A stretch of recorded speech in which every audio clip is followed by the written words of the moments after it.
ফারাক্কা নতুন ব্রিজটা কি পরিবর্তন হয়েছে আর কবে থেকে চালু হচ্ছে সেটা আজকে দেখবো। দিয়ে চলে গেলাম ব্রিজের ওপরের দিকে। শুনলাম নাকি পাবলিকদেরকেও যেতে দিচ্ছে, তার জন্য আমি একটু বেশি এক্সাইটেড ছিলাম। উঠতেই না উঠতে চোখের সামনে পড়ে গেল ব্রিজের উপর থেকে আকাশের চারদিকের ভিউটা, কতই না সৌন্দর্য লাগছে। গাইস তোমরা গেস্ট করো তো এই ব্রিজটার লাইনটা কত লাইনের হতে পারে? কেউ যদি জেনে থাকো তাহলে অবশ্যই আমাকে কমেন্ট করে জানাবে। তোমরা যদি ঘুরতে আসো চিন্তা নেই, এখানে কিছু খাবারের দোকানটাও পেয়ে যাবে। দেখতেই পাচ্ছি সাইড লাইনে গাছ লাগানো হয়ে গেছে।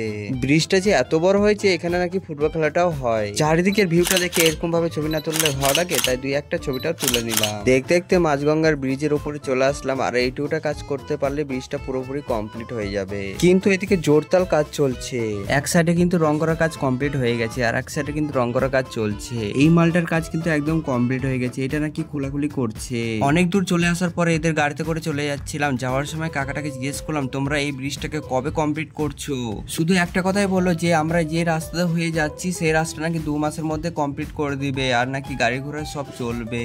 ফারাক্কা থেকে এই ভিডিওটা কে কে দেখছো যদি দেখে থাকো তাহলে একটা অবশ্যই কমেন্ট করে জানাবে, আর ভিডিওটা যদি ভালো লাগে তাহলে একটা লাইক শেয়ার ফলো অবশ্যই করে দিয়ে যাবে। ততক্ষণ আমি একটু ফুচকাটা খেয়ে নিই।